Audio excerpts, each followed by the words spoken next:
He grabbed her duffel bag and threw it out the barracks door. It hit the Georgia dirt with a heavy thud, and every man in that room burst out laughing. Sergeant Dale Hutchins turned to face her, slow and deliberate, like a man who had already won. He stepped close, too close, and said it loud enough for every single candidate to hear, "Pick it up, walk back to whatever desk job they pulled you from. This is SEAL sniper school, not a place for women playing soldier." 27 men, all laughing. One woman stood completely still, and that was the moment Dale Hutchins made the biggest mistake of his entire military career. Before we go any further, if this is your first time here, hit that subscribe button right now and follow this story all the way to the end. Drop a comment and tell me what city you're watching from. I want to see exactly how far this story travels. Now let's get into it. The morning Brenna Keller arrived at Fort Moore, Georgia, the air was already thick. The kind of wet, heavy heat that doesn't just sit on your skin, it presses into your lungs like a warning. It was the kind of morning that told you without a single word that this place was not built for comfort.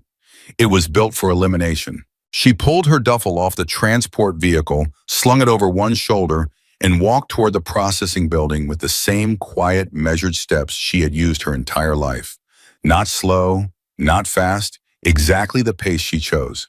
Inside the building, the noise hit her first. 30 men candidates like her already moving through the space, checking in, sizing each other up, doing what soldiers always do in the first hours of something like this, establishing the invisible hierarchy before a single test has even been administered.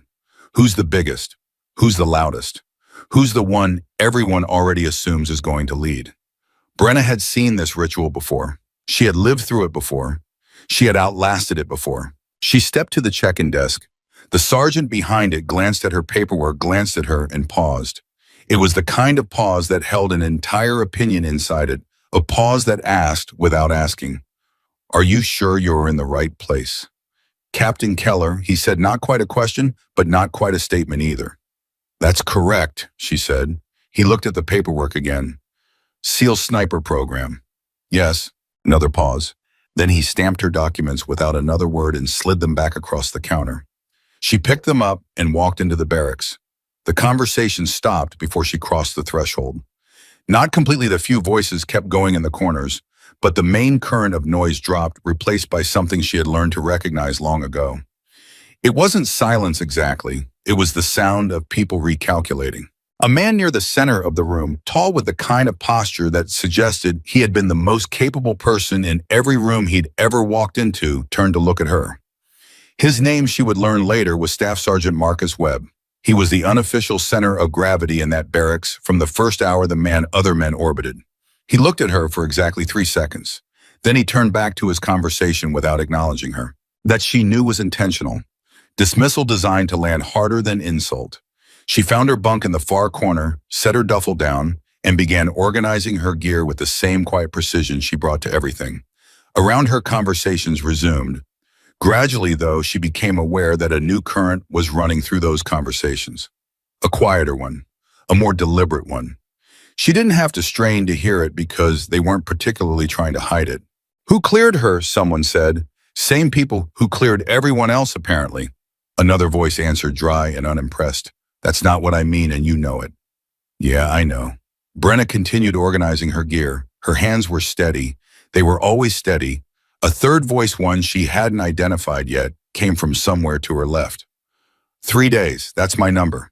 3 days before she hits the first real ruck and decides this was a mistake. Laughter. Not loud, the careful, quiet kind that knows it's saying something it probably shouldn't be saying. "I'll give her a week," said the first voice. "I'm feeling generous." More laughter. She finished organizing her gear. She sat on the edge of her bunk. She breathed in through her nose, slow and even, and breathed out the same way. 3 days, they said. She had been building toward this moment since she was 14 years old. In a field in Oregon with wind, she had learned to read like a language, and a rifle she understood better than most people understood their own hands. 3 days. She almost smiled. Almost. The formal briefing happened 2 hours later in a room that smelled like industrial cleaning product in Old Ambition. 28 candidates, she had confirmed the count, sat in rows facing a podium. The lead instructor, a man named Master Sergeant Roy Calloway, stood at the front with his hands clasped behind his back. And the expression of someone who had given this speech so many times that he delivered it now, like a machine delivers output completely accurately, and without the involvement of anything resembling feeling. "You were selected for this program because someone believed you had what it takes," Calloway said. "Let me be direct with you, that person was not necessarily correct. Most of you will not complete this program. The ones who do will understand why at this moment that seems impossible. The ones who don't will also understand why. You will begin tomorrow at 0500. Tonight you sleep." That was it. No inspiration, no ceremony, just the facts delivered like coordinates.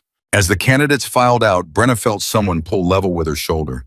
She glanced sideways. It was Webb. He was taller up close, broader, with sharp eyes that moved the way experienced soldiers' eyes always move, constantly cataloging, constantly assessing. He didn't look at her directly. He spoke as though he were commenting to the air in front of him. "They put your bunk in the corner," he said. "Accident, you think, but probably not," she said. "Probably not," he repeated. And then he walked ahead, moving through the door without looking back. She stood still for a moment, processing that. It wasn't a welcome. It wasn't an offer of alliance. But it was something, the first acknowledgement from anyone in that room that she was a person capable of perceiving her own situation clearly. She filed it away. That night, she lay on her bunk in the dark and listened to the sounds of the barracks, the restless shifting of men who couldn't sleep, the low murmur of conversations that died. When someone snored, the distant sound of Georgia insects in the heavy air outside. She thought about her uncle. She thought about the ranch. She thought about the first time she ever put her eye to a scope and felt with absolute certainty that she had found the thing she was born to do. She had been 12. He had handed her the rifle without ceremony, without the usual speech adults gave children about danger and responsibility. He had simply handed it to her and said, "Tell me what you see." She had pressed her eye to the scope and scanned the field and said what she saw, the grass, the distance, the target he had set, the way the wind was moving through the grain from the left at what she estimated was about 6 miles per hour. He had been quiet for a moment. Then he said, "Most people look through a scope and see a target. You looked through a scope and saw the wind. That's different." She didn't understand at 12 exactly what he meant. She came to understand it over the next 6 years through every drill he gave her, every impossible condition he trained her, in every moment he pushed her past what she thought she could do, and then waited patiently while she figured out that she could actually do more. He never let her hurry. That was the thing she remembered most. Whenever she tried to rush to force a shot, instead of reading for it to move through terrain, instead of moving with it, he would say the same thing, quiet and firm. Impatience is the most expensive mistake a shooter can make. You don't buy it once. You pay for it every single time.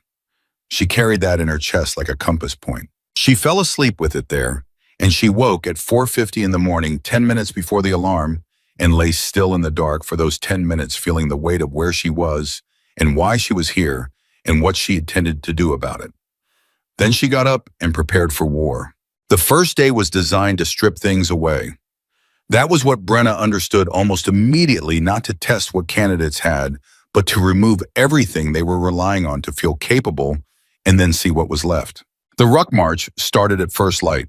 45 pounds Georgia terrain heat already building toward something that would be genuinely dangerous by midday, in a pace that was calibrated precisely to the edge of sustainable.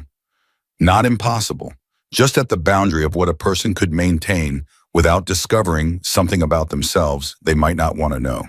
Brenna had rucked before. She had trained in terrain that didn't forgive mistakes, in weather that ranged from brutally cold to dangerously hot, across distances that most people would never voluntarily cover on foot. She was not the fastest person in the column. She knew that. She wasn't trying to be. She was trying to be efficient, to move at a pace she could sustain without burning resources she would need later. Beside her, a man named Torres. She'd overheard his name in the barracks, was breathing harder than he should have been 30 minutes in. He was fit, visibly so, but his stride was too aggressive, eating ground at a rate that his body couldn't maintain indefinitely. "You're going too fast," she said. She hadn't planned to say it. It came out of a reflex she hadn't trained herself out of, yet the one that identified a problem and reported it. Torres looked at her sideways without breaking stride. "Worry about yourself." "I am," she said. I'm also telling you that you're going to hit a wall around the 6-mile mark if you don't pull it back. He didn't respond. She let it go. At the 6-mile mark, Torres hit the wall. He didn't drop. He was too stubborn for that, but his pace collapsed, and the gap between him and the front of the column opened up, and she could see in the set of his jaw the exact quality of suffering he was in. She didn't say anything. There was nothing useful left to say. The march continued. She maintained her pace. At mile 9, when the column reached the checkpoint and was given 90 seconds to water and catch breath, she found herself standing near Calloway, who was reviewing a handheld device with the expression of a man running calculations. He glanced at her. Then he glanced at his device. Then he looked back at her. "Keller," he said, "Sergeant, pace assessment. What's your evaluation of your own performance this morning?" She thought about it for exactly 1 second. "Sustainable. I have adequate reserves for the return leg." He looked at her for a moment longer. "Accurate," he said, and walked away. It was not praise. She didn't need it to be. What she needed it to be was a data point, and that was exactly what it was. The afternoon brought land navigation. Maps compass a series of points to locate across terrain that ranged from open field to dense tree cover to creek crossings. A time limit. Candidates moving independently, which meant no safety net of group effort, no camouflage and shared struggle. Just you and the land and whatever you actually knew. She had read terrain her entire life. This was not a metaphor or an exaggeration. Her uncle had taught her to look at a landscape the way a reader looks at a page, not just the obvious content, but the structure underneath it, the logic of how things connected. The way elevation and drainage and vegetation all told a coherent story about where you were and how to get where you needed to go. She moved through this course at a pace that felt almost leisurely to her and probably looked from the outside dangerously slow. She hit every point. She reached the final marker with 4 minutes to spare.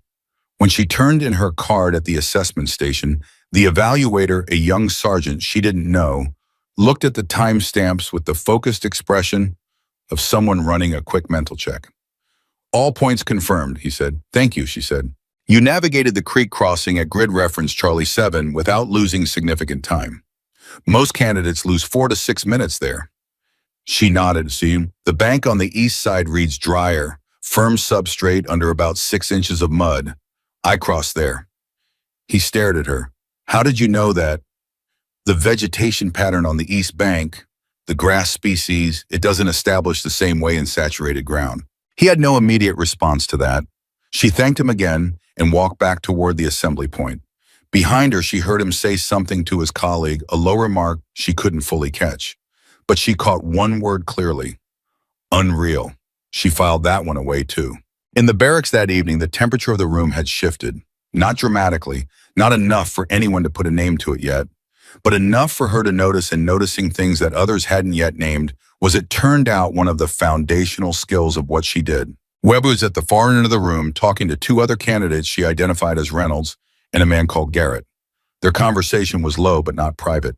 They weren't hiding it, just keeping it at a volume that said, "This is for us, not for the room." She didn't approach. She sat on her bunk and began the methodical process of cleaning and checking her gear. This was also something her uncle had taught her, that the work you do in the quiet time between demands was often the work that determined the outcome when it mattered. She hit every nav point, she heard Reynolds say. "A lot of people hit every nav point," Webb said, "in the time she did, while losing 0 time at the creek crossing." A silence.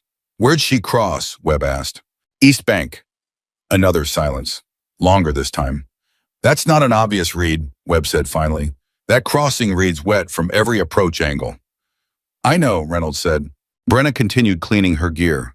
Her hands moved in their steady, practiced rhythm, and she kept her face completely neutral, because she had learned a long time ago that being seen to react to conversations that weren't addressed to you was a form of weakness in rooms like this one.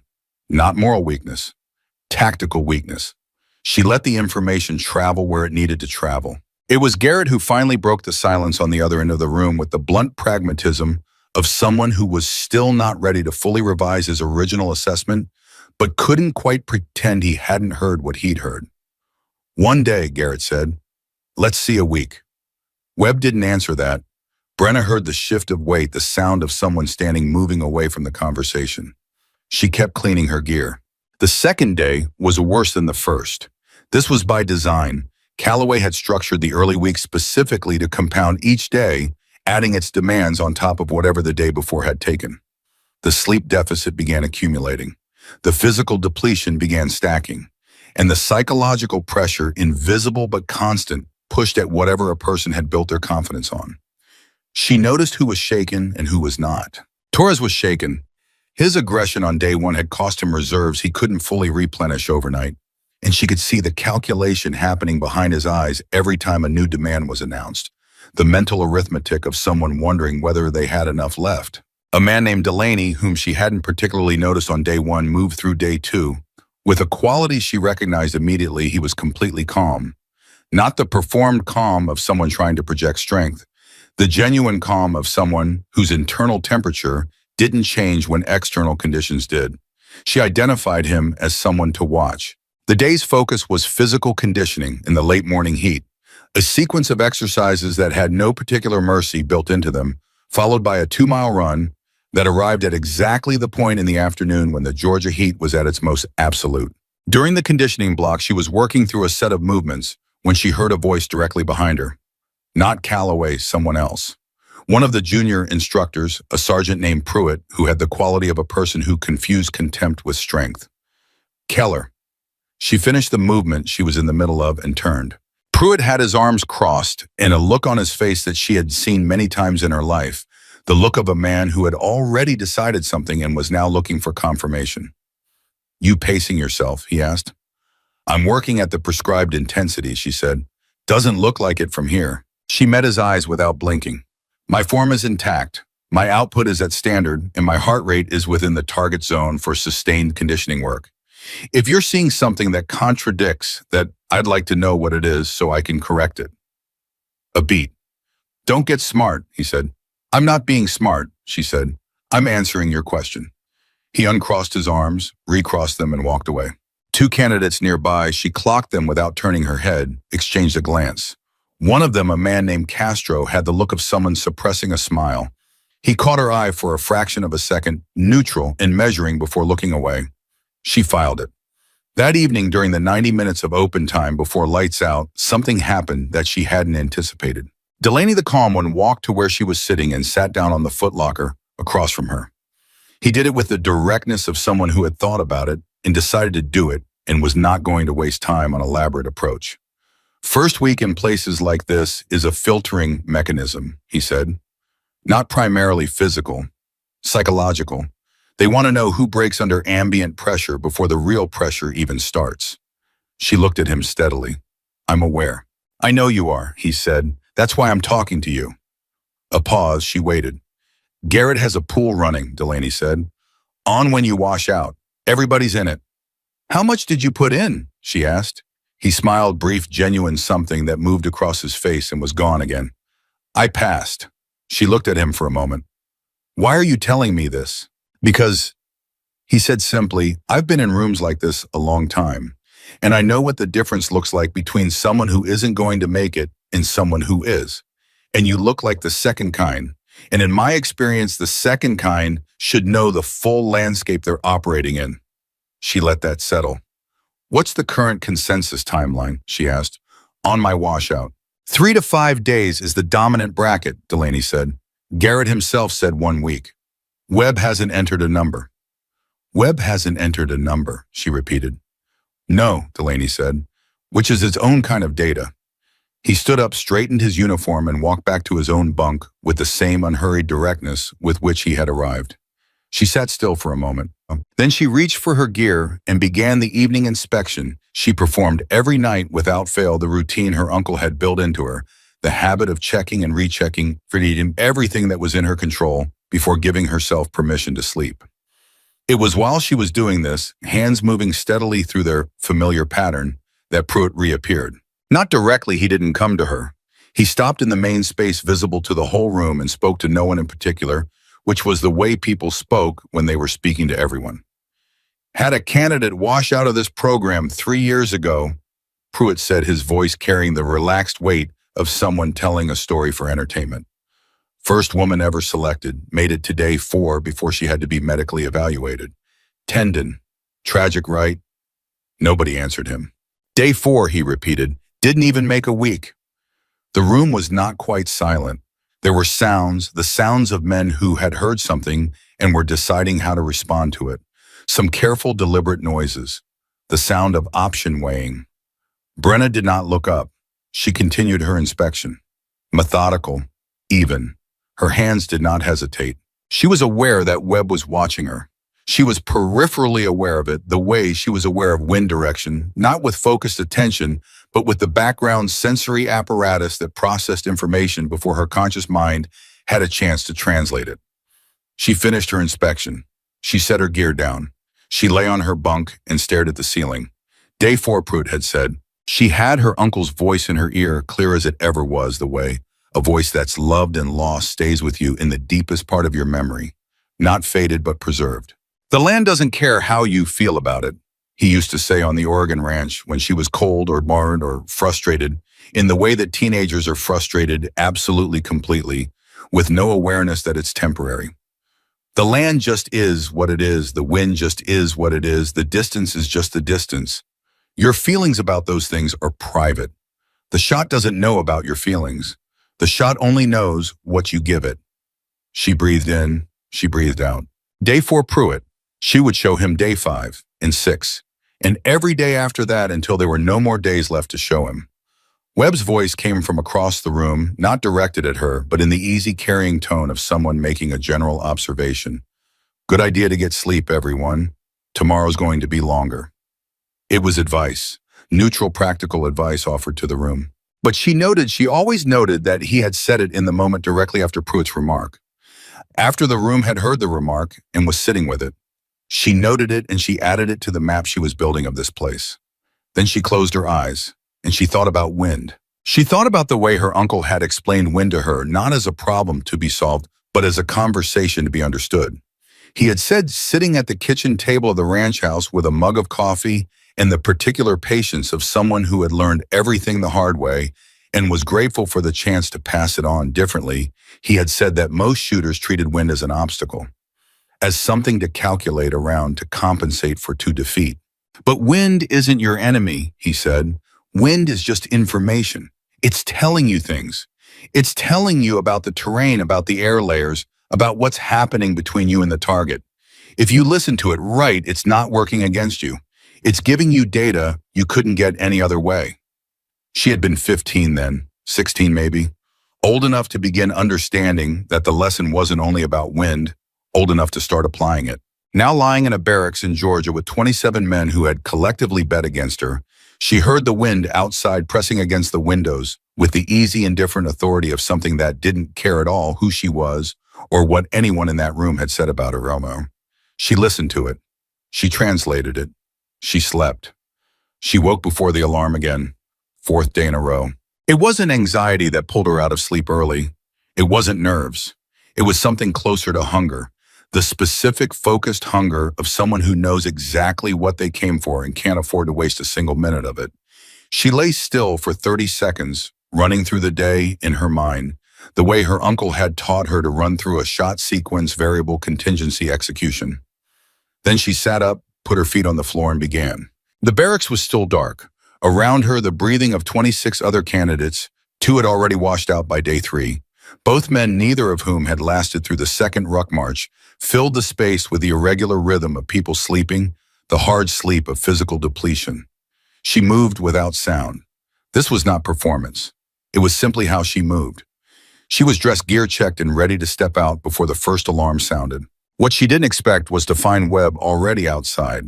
He was standing near the corner of the building, coffee in hand, actual coffee from somewhere, which in the early days of a program like this was a minor logistical miracle, staring at nothing in particular, with the expression of a man running through a calculation he hadn't finished yet. He heard her step and turned. If her presence surprised him, he didn't show it. "Keller," he said. "Webb," she said. A silence that was not uncomfortable, but was not quite comfortable either. The kind of silence 2 people maintain when they are both deciding how honest to be. "You know what today is," Webb said. It was not a question. "Stalking introduction," she said. "First evaluation block." "First real filter," he said. "Physical conditioning weeds out the people who don't have the body." Stalking weeds out the people who don't have the mind. He paused. Different population. She looked at him. Why are you telling me this? He took a drink of his coffee, looked out at the pre-dawn air. Pruitt is going to be on your evaluation team today.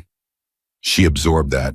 And Pruitt, Webb said carefully, has a specific interpretation of what this program is supposed to look like. Who's supposed to be in it? He's not going to see what's in front of him. He's going to see what he already decided. That's a problem for his integrity, she said, not mine. Webb turned and looked at her directly for the first time since she'd arrived. Not the sideways glance, not the peripheral assessment, fully directly. Yeah, he said, it is. He finished his coffee. Don't give him anything he can use. Be perfect. He walked back inside. She stood in the dark for a moment alone. Be perfect, as if she'd had any other plan. The stalking evaluation was introduced by Calloway in the flat informational tone he used for everything, which she had come to realize was not emotional distance, but a specific kind of respect. He delivered information the same way regardless of who was receiving it, which meant he considered everyone equally capable of handling it without decoration. Stalking is the soul of what you are learning to do, Calloway said, hands clasped behind his back, eyes moving across the assembled candidates with the steady sweep of someone taking inventory. A shot fired without adequate approach is a shot that gets you killed. This is not an abstraction. This is a fact confirmed repeatedly in conditions you will eventually operate in. Today you begin learning to move without being seen.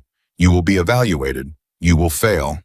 That is expected. What we are measuring today is not your result. It is what your failure reveals about your instincts. He paused. Some of you have instincts that can be trained. Some of you have instincts that cannot. Today we begin finding out which is which. Beside her, she heard Garrett exhale a short, controlled breath that communicated more than he intended.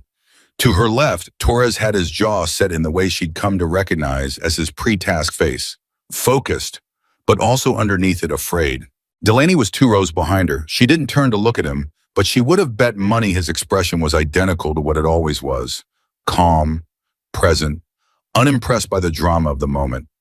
The evaluation area was a stretch of open ground that looked from the assembly point like it offered almost no concealment. That was deliberate. The challenge was not to find cover, it was to create invisibility where none appeared to exist. They were given 60 minutes to move from a start point to within 200 yards of an observation post, staffed by instructors with binoculars without being spotted. Any candidate identified and called out was scored accordingly. Position movement quality and final shot simulation would all be evaluated. Pruitt was at the observation post. She confirmed it before she moved. She took her starting position and went still. This was the first thing her uncle had ever taught her about stalking, before technique, before positioning, before any of the mechanics. He had made her sit in an open field on the Oregon ranch for 45 minutes without moving, and when she'd finally asked what the point was, he'd said, "You just learned more than I could have taught you in a week. You learned that stillness is not nothing. Stillness is a skill. Most people don't have it and don't know they don't have it because the world never asks them to hold it long enough to find out." She went still. Around her, she was aware, without seeing that other candidates were beginning to move. She could feel the anxiety of people who equated movement with progress, who felt that being stationary was being passive, who couldn't sit with the discomfort of doing nothing visible while the clock ran. She waited 4 full minutes before she moved a single inch. When she moved, it was not fast. Fast was the enemy of invisible. She moved in the way that terrain moves, the way a field changes in increments, so gradual they aren't perceived as change until you look back and realize the whole picture is different. She studied the ground in front of her with the same attention she'd given to Oregon terrain at 14, not looking at it but reading it. The way the vegetation bent, the micro shadows, the sight lines from the observation post that she had already mapped in her head before she started moving. She went into a depression in the earth, slight, barely 2 inches below the surrounding level, and used it the way a river uses a channel. Not fighting the terrain, flowing with it. 12 minutes in, she heard an instructor's voice from the observation post, sharp and immediate. "Candidate at the 2 o'clock position. Stop, return to start." She didn't look. She didn't move. 3 minutes later, candidate at 11 o'clock, "You've been compromised. Red flag." 2 more eliminations in the next 8 minutes. She kept moving. Inches. Patience. The calculation that her uncle had run into her bones over years of practice, the understanding that every second of stillness was an investment and every inch of invisible movement was a return on that investment. 22 minutes in, she was close enough to the observation post to hear voices. She heard Pruitt. "What's Keller's position?" he said. A pause. Binoculars. Scanning. "Can't confirm," said another voice. "Check the left quadrant." Checked. Nothing. A silence from Pruitt that had a specific quality to it. The silence of someone encountering a result they hadn't predicted and weren't pleased about. "She's either out of bounds or she's buried herself somewhere stupid," Pruitt said. "Mark her as unlocated pending confirmation." She was 40 yards from the post. She lay in the Georgia dirt and breathed so shallowly that the grass in front of her face did not move. She waited. At minute 31, she fired the simulation shot, a single click of the training device, as directed by the protocol, and pressed herself flat. The response from the observation post was immediate. "What was that?" "Shot indicator. East quadrant, can't place the source." She heard Pruitt move. Heard him come to the forward edge of the post. 40-yard zone, she heard him say slowly. "Someone is in the 40-yard zone and we do not have them." A long silence. "Find her," he said. She didn't move. They didn't find her. When the evaluation clock expired and candidates were called to stand and return, she rose from the dirt 41 yards from the observation post, well inside the final qualification zone, and walked back toward the assembly area with the same measured pace she used for everything. The other candidates who had gathered were watching her. Not all of them, but enough. Castro, who had suppressed a smile at Pruitt 3 days earlier, looked at her with open assessment that had moved beyond suppression into something more direct. Torres said nothing but tracked her with his eyes. Garrett had a particular expression, not the hostile dismissal of the early days, but something more complicated, something being revised in real time against the resistance of a position already committed to. Delaney was smiling, not dramatically, just at the corners. And Pruitt was standing with his clipboard and a look on his face that she read immediately and filed without reaction, the look of someone who has encountered information that contradicts their framework and is deciding how to handle it. He wrote something on his clipboard. She didn't ask what. Calloway gathered the assessment results that afternoon.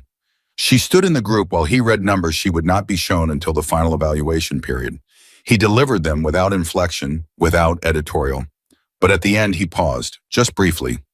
"One candidate today penetrated to the 41-yard mark undetected and fired from within final qualification range on first evaluation attempt," he said. "This does not happen on day 4. Document it." He moved on without identifying her by name. He didn't need to. The candidates who'd been watching already knew. And Pruitt, she noticed, did not write anything additional on his clipboard after Calloway spoke. That evening was when the first real crack appeared. Not in her, in them. She was at her bunk, running the now familiar evening routine when Garrett walked over. Not with the easy authority he usually moved with, that had been filed down, slightly sanded at the edges, by 4 days of a program that had not responded to authority the way he expected. He walked over with the careful directness of someone who had decided to do something they weren't entirely comfortable doing. He stood in front of her bunk. She looked up. "That's stalk today," he said. She waited. He seemed to be working through something internally, the specific struggle of a person whose pride and their honesty are pulling in different directions, and they haven't decided which one wins yet. 41 yards, he said. First attempt. The conditions were favorable in the eastern approach, she said. "Don't do that," he said. She looked at him. "Don't minimize it," he said. "I've been through the stalking block before, different programs, same structure. 41 yards undetected first day. That's not conditions. That's something else." A beat. "What do you want, Garrett?" she asked. Not unkind, direct. He stood there for another second. Then, "I put money on day 5. My bracket." She held his eyes. "I want you to know I'm not going to pretend I didn't," he said. "But I'm also not," he stopped, restarted. "I've been wrong before. I know what that feels like. I'm just telling you I know it." He walked away before she could respond. She watched him go. That was not an apology. She didn't need it to be. What it was something more valuable than an apology in a place like this. It was an honest man running an honest update on his assessment. That was a kind of respect she understood. She had been raised on it. Webb appeared in the doorway of the barracks at that moment, coming back from somewhere, still in the day's clothes, with the look of someone who had been in a conversation they hadn't expected. He caught her eye briefly. She didn't signal anything. Neither did he. But she noted that he had seen the exchange with Garrett. And she noted that when he moved to his bunk, there was a quality to his movement that was different from every previous evening. Less the air of someone patiently waiting for a result he already knew, and more the air of someone who had stopped waiting and started paying attention. Day 5 arrived with a change in the program's architecture that Calloway introduced without ceremony. They were moving into the first live-fire precision block. After the foundational days of physical conditioning, land navigation, and the stalking introduction, they were now going to shoot. This was what she had been waiting for. Not because the other blocks had been difficult, they had been genuinely, but because this was the place where the things she had spent her life building would become visible in a way that could not be minimized or dismissed or attributed to favorable conditions. The range was set up with targets at distances from 100 to 500 yards. Nothing extreme. This was an introduction, a baseline reading, not a final qualification. But it was the first moment where technical precision would be quantified and recorded and compared. She felt Pruitt watching her as she moved to her assigned lane. She did not look at him. She set up in the same sequence she always used her uncle's sequence, built through years of repetition into something that bypassed conscious thought entirely and lived in the body as pure habit. Equipment check, position of verification, scope setting, environmental read. She spent 45 seconds on the win before she touched the trigger, the target at 300 yards. She breathed in, half out, still, fired. The report reached the target station and the call came back center. 500 yards, same sequence. Longer Win read the variable change significantly at distance, and she let herself feel the shift in it the way her uncle had taught her. Not calculate, feel, then calculate. The feeling came first and was usually faster and more accurate than the math that followed. Fired. Center. She heard the man in the lane beside her, Reynolds, exhale in a way that wasn't quite controlled. She did not look over. She moved through the distance progression with the same rhythm she brought to everything steady sequenced without hurry. Each shot the product of a complete process, not a shortcut. When the evaluation concluded, she had produced a grouping that Calloway would later describe in the flat assessment language he used for everything as above established baseline for the stage. Pruitt said nothing. Webb said nothing. But that evening, something happened in the barracks that she had not anticipated and would not have predicted. A candidate named Harris, someone who had been until this point entirely peripheral to everything a quiet man who completed his task without either distinction or failure, walked to her bunk and set a cup of coffee down on the footlocker beside her. He did it without making eye contact, without ceremony, and walked away immediately. She looked at the coffee. She looked at Harris already back at his bunk. She picked up the cup, drank. It was the first unrequested act of acknowledgement she had received from anyone in that barracks, excluding Delaney's information and Garrett's uncomfortable honesty, and it came from the person she would have least predicted, which was she recognized exactly how those things usually worked. The next morning brought what Calloway called the combined stress evaluation physical conditioning, followed immediately by precision, shooting the transition designed to test whether a candidate's technical skill held under physical duress. Heart rate elevated, hands not fully steady, breathing irregular from exertion, and then shoot. This was where programs like this one truly revealed the gap between people who could shoot under range conditions and people who could shoot. 4 candidates who had performed adequately in the initial precision block struggled badly in the stress transition. The connection between their bodies and their technique was not deep enough to survive the interference. She could see it in how they approached the lanes, the visible effort to impose calm that told you calm was not actually present. She ran the physical block at full output. She did not conserve for the shooting. She had learned from her uncle that shooting under stress required you to have trained under stress, to have made the technique so embedded that it didn't live in the part of your mind that stress reached. She transitioned to the lane. Her heart rate was elevated. Her breathing was not yet controlled. She did not wait for it to fully settle. She found the window, the gap in her breath cycle, and fired within it. The call came back. Center, at 400 yards. She heard Pruitt make a sound. Not a word, a sound. The involuntary kind that comes out when something happens that you didn't expect and your body responds before your opinion does. She fired the 500-yard round inside the same breath window. Center again. Calloway's voice from behind the line, hold. He walked to her lane. He looked at her, then he looked at the evaluation device in his hand. Heart rate during firing, he said. Elevated, she said, approximately 141/45. He looked at his device again. Consistent with that, he paused. You fired at elevated heart rate and did not wait for full recovery. No, she said. Why? Because in a real engagement, I may not have the option to wait for full recovery, she said. I trained for the window, not the calm. A silence. Calloway looked at her for a moment that lasted long enough to mean something. Then he wrote something on his evaluation device and moved on. Behind her, she heard Webb's voice, low, spoken to no one in particular, the way he had spoken in the barracks that first night when he told everyone to get sleep. The same caring tone, the same quality of a remark that was meant to land in the room without being directed at anyone. Trained for the window, Webb said quietly, not the calm. She heard him repeat it as though he were memorizing it. She kept her eyes on the range. That evening, Pruitt filed a formal notation on her evaluation record. She would not see its contents until later. But Delaney, who had sources she didn't ask about and didn't want to told her what it said, he came to her at the end of the day and sat down with the same directness he always used and said without preamble, Pruitt logged a note that your stress fire results may reflect anomalous conditions. He's recommending a second evaluation under monitored wind parameters. She absorbed that. He's trying to put a question mark on it, she said. Yes, Delaney said. Can he do that? He can request it. Whether Calloway honors the request is a different question. She was quiet for a moment. What do you think Calloway does? Delaney considered. I think Calloway looks at the data and the data doesn't have a question mark on it. And I think Calloway knows the difference between an anomaly and a performance that makes someone uncomfortable. She nodded.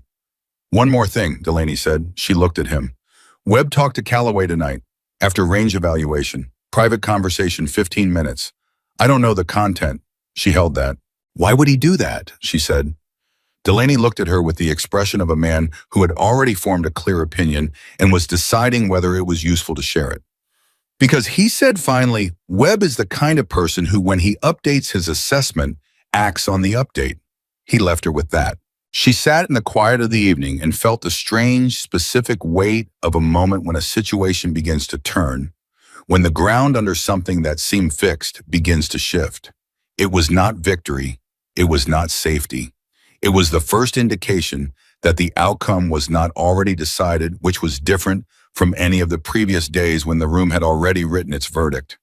She thought about her uncle. She thought about what he would say about this moment, about the pool and Pruitt, and the notation and Webb's 15 minutes with Calloway. He would say none of that is the shot. Focus on the shot. She breathed in, she breathed out. She was still exactly where she had decided to be on the morning she arrived. In this program, ahead of the timeline they'd given her. Not finished, not safe, not celebrated, but here. And that for tonight was everything. Calloway honored the data. That was all Delaney said when he found her the next morning. 3 words delivered with the quiet efficiency of someone who understood that the information spoke for itself. Pruitt's notation requesting a second evaluation under monitored wind parameters had been reviewed and declined. The results stood.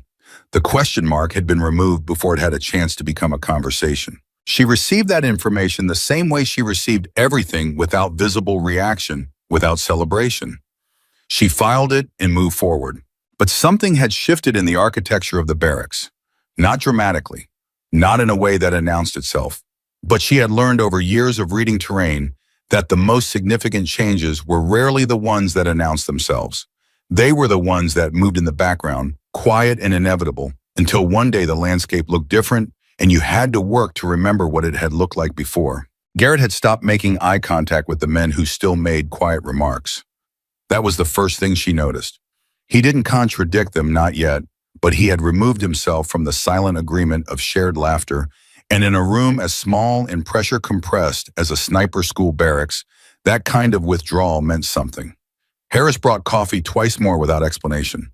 Torres, who had spent the first week in a private war against his own limitations, had found a steadier rhythm, and she noticed that he had begun pulling back his pace on the ruck marches to something more sustainable. He hadn't acknowledged her when she told him he was going too fast, but his body had remembered. Webb watched. He was always watching. She had come to understand, not with hostility, not with agenda, but with the patient, constant attention of someone whose fundamental orientation toward the world was assessment. He watched everything. He had simply, somewhere in the middle of the first week, begun watching her differently. And Pruitt was building something. She could feel it the way she could feel a weather change before it arrived, not from any single indicator, but from the accumulation of small readings that added up to a direction. She didn't know yet what he was building. She knew it was coming. Day 8 began with ghillie suit construction, the all-day, brutally patient process of building the camouflage suit that a sniper used to become, as her uncle had once described it, an argument against the idea that a human being was there at all. It was tedious work. It required the specific kind of attention that people who needed constant external feedback struggled with, hours of methodical, repetitive effort with no visible result until suddenly there was one.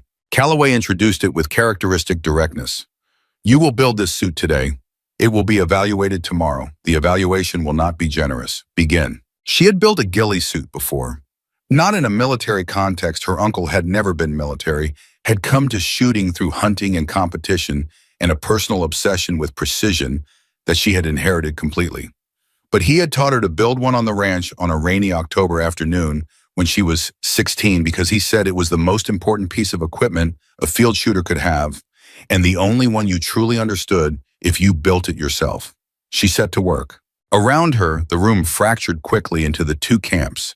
That complex technical tasks always revealed the people who read instructions and followed them systematically, and the people who assumed they already understood and discovered midway through that they didn't. Torres was in the second camp. She could hear him, not his words, but the quality of his silence, which had the compressed density of someone absorbing a mounting frustration. Garrett was in the first camp, methodical focus producing visible progress at a rate that suggested both competence and patience. Delaney worked without apparent effort, which she had come to understand was not ease, but extreme efficiency. He had reduced every movement to its minimum requirement, eliminating waste so completely that the work looked effortless even when it wasn't. She worked steadily through the morning and into the afternoon. At the midpoint of the day, Pruitt came through on an inspection pass, which was normal expected, but stopped at her station for longer than he stopped anywhere else. Long enough that it stopped being an inspection and started being a statement. Keller, he said, Sergeant, your jute distribution on the upper back section, he pointed. It's going to create a silhouette break at low angles. She looked at the section. She looked at the angle he was describing. That's a valid read at extreme low angles, she said. I'm compensating with density variation in the shoulder zone. At the approach angles relevant to this terrain block, the silhouette reads consistent. He looked at it for a moment. I don't see the compensation, he said. The shoulder zone is running 30% higher jute density on the left lateral edge, she said. It redirects the sight line break before it resolves into outline. Another pause. Show me, he said. She showed him, walking him through the technical logic with the same calm specificity she brought to every explanation, without apology, without over-explanation, without the hedging that people used when they weren't fully sure of what they were saying. He looked at it for a long time. It'll work, he said finally. 2 words flat and without generosity. He moved on.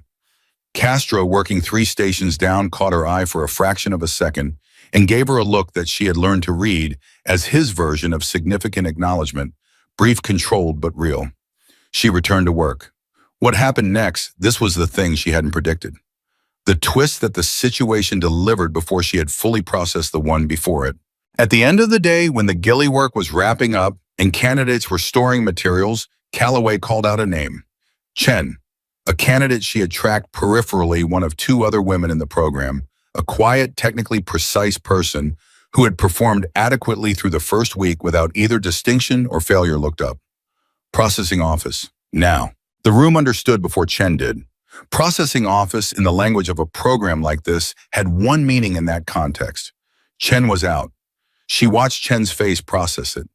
The sequence of expressions, confusion, then understanding, Then the specific devastating quality of a hope collapsing moved across her face in about 3 seconds, and then Chen compressed everything into a controlled neutral and walked toward the door. At the threshold, Chen paused. She didn't look at Brenna directly, but she turned just slightly in a way that could have been anything, adjusting her grip on something shifting weight, and Brenna saw it for what it was. A goodbye. And something else. Something that said, "You're still here. One of us is still here. Don't stop." Brenna held absolutely still. Chen walked out. The door closed. The room was quiet for 3 seconds. The specific quiet of people absorbing a subtraction they hadn't fully anticipated, and then Calloway's voice moved everything forward. "Tomorrow evaluation. Get your rest." That night was the hardest night.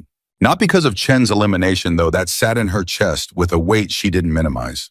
Not because of Pruitt or the pool or any of the accumulated pressure of 8 days of existing in a room that had started by throwing her bag into the dirt.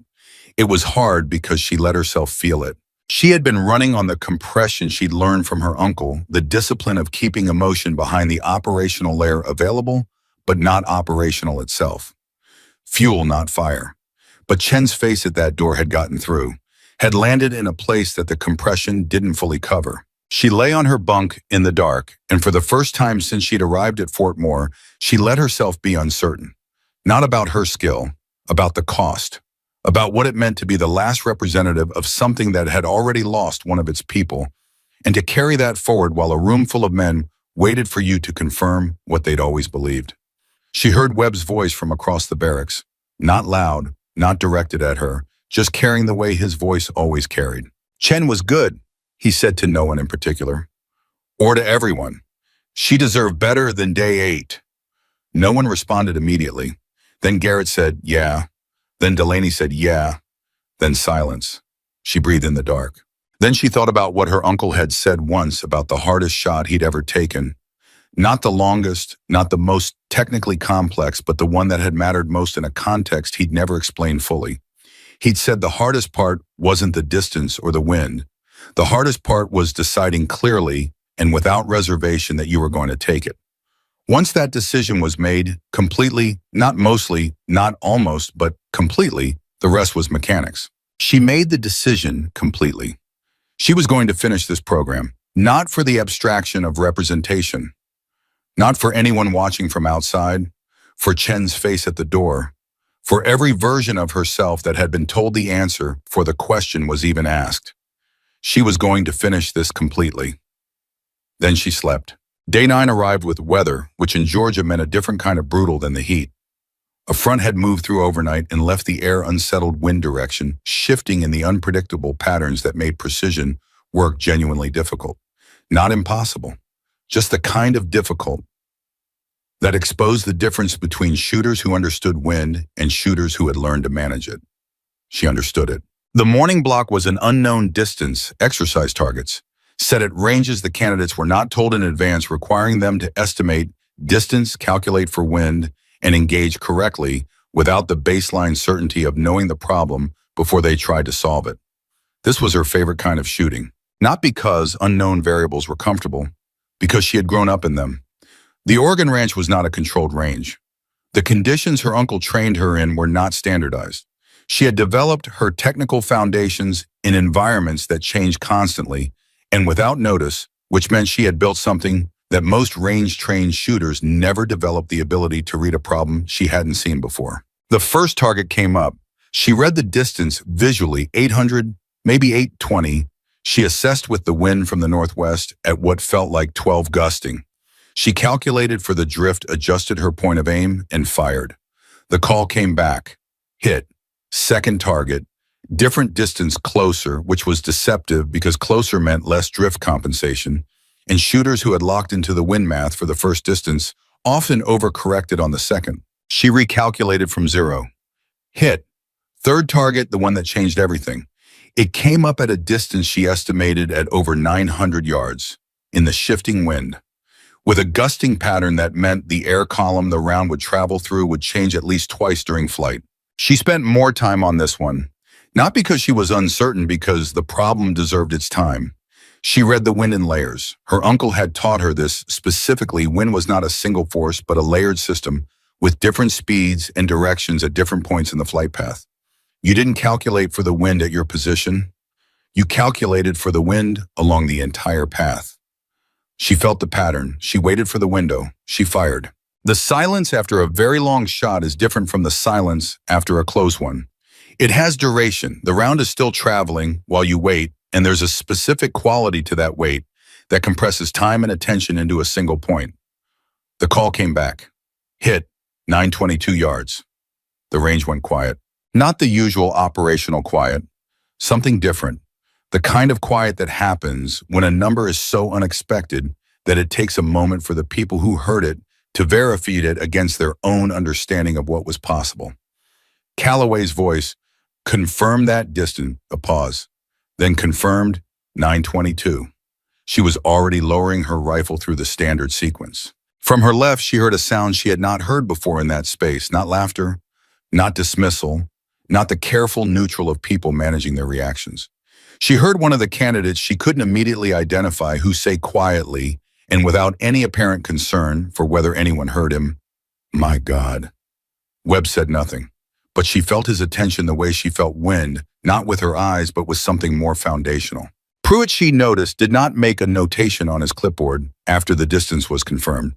He simply stood holding it, looking at the range with the expression of a man who had not yet decided what to do with what he had just witnessed.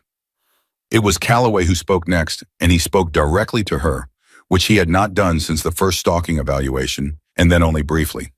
He walked to her lane and stood beside her and looked out at the distance the round had traveled. 922, he said. The wind was layered, she said.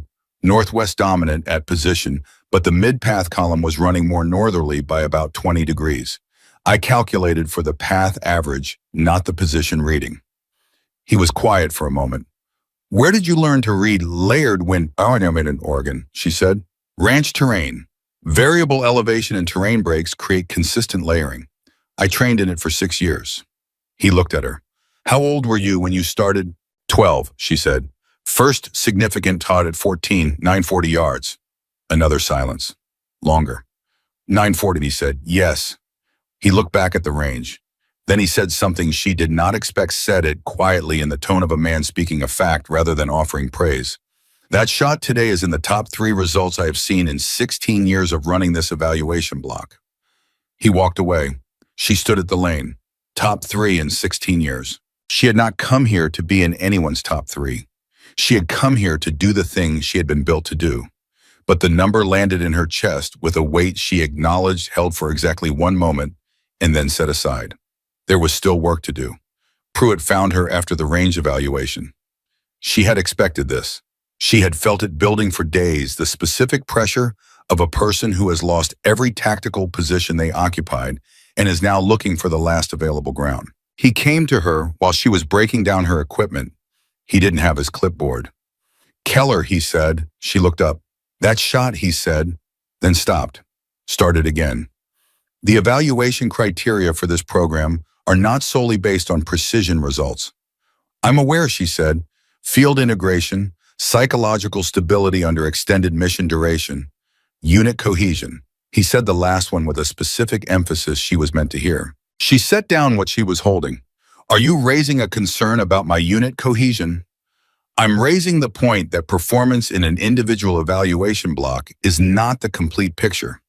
No, she said, it isn't.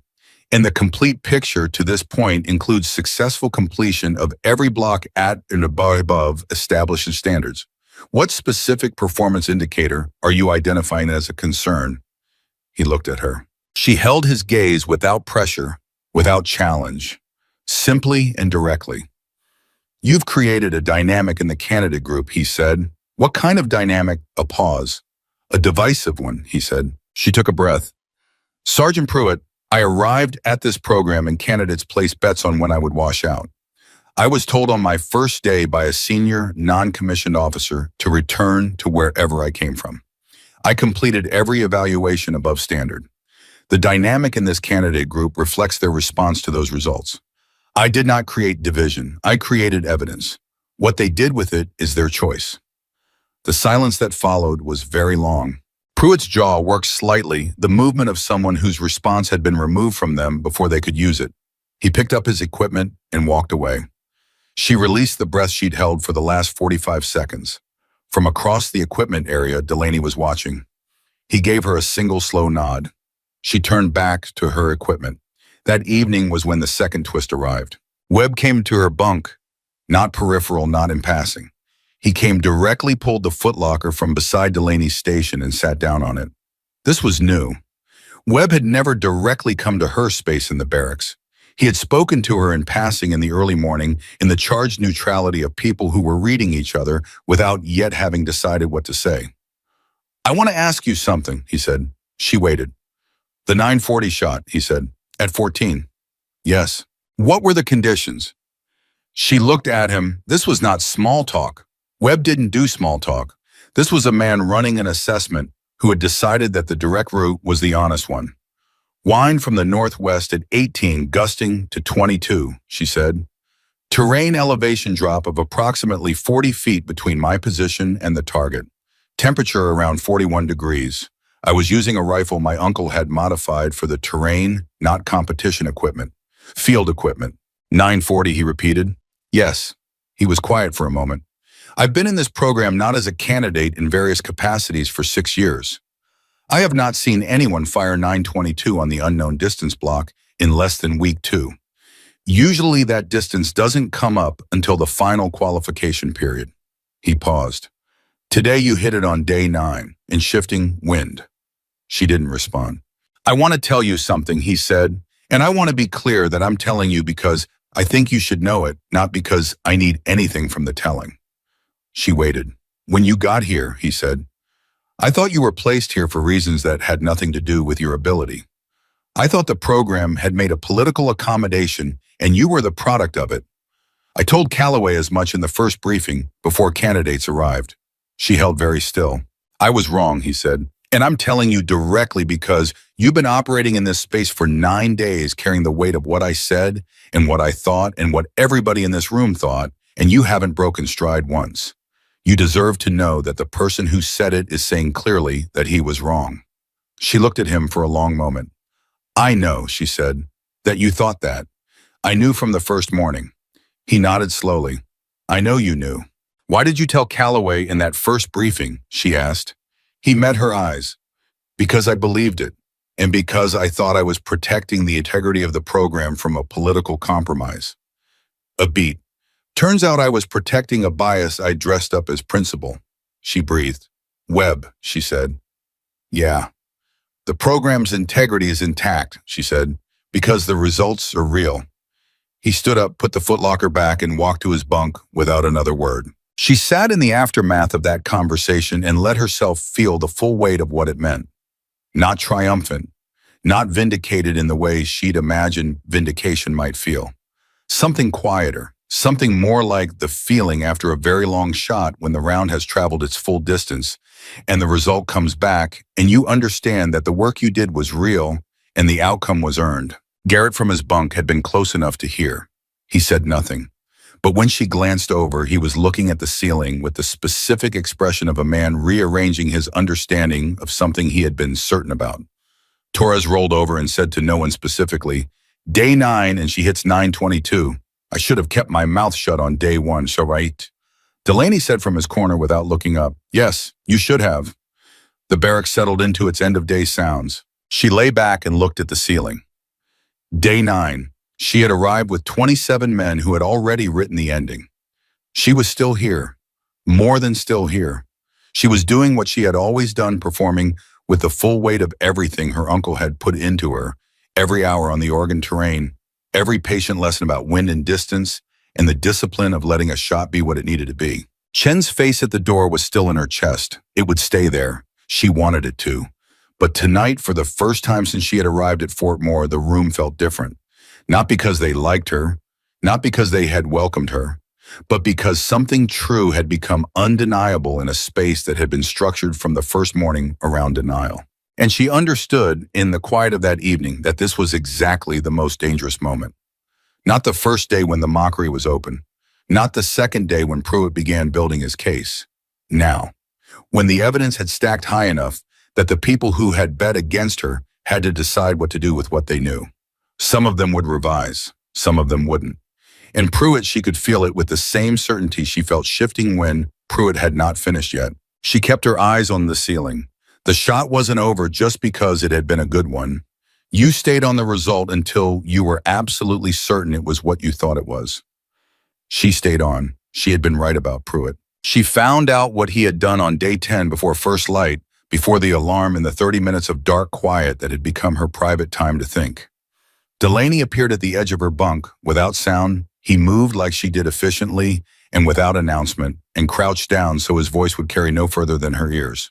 Pruitt filed a formal review request last night, he said. Not an evaluation notation this time. A formal request for program review. He's citing what he's calling irregular candidate advancement criteria. She absorbed that. He's arguing my results shouldn't qualify me for advancement.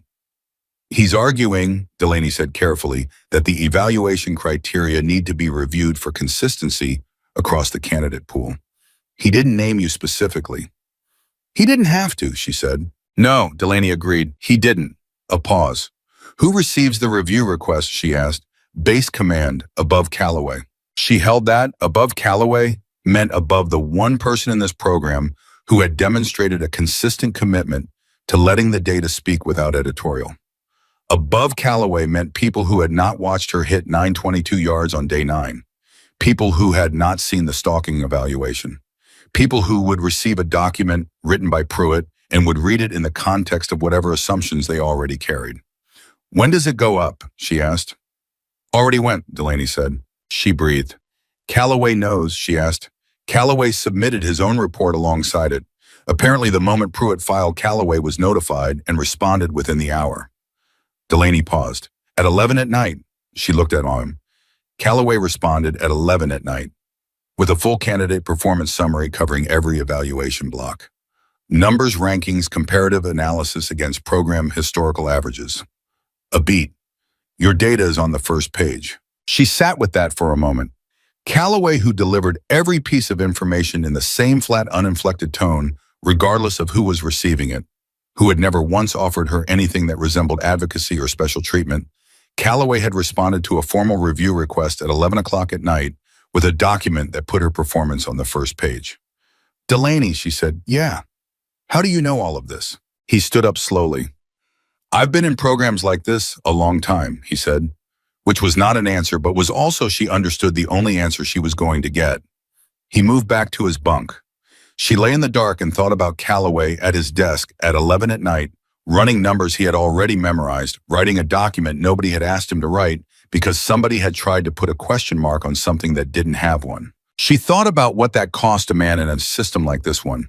The political exposure, the statement it made, the clarity of the position it put him in.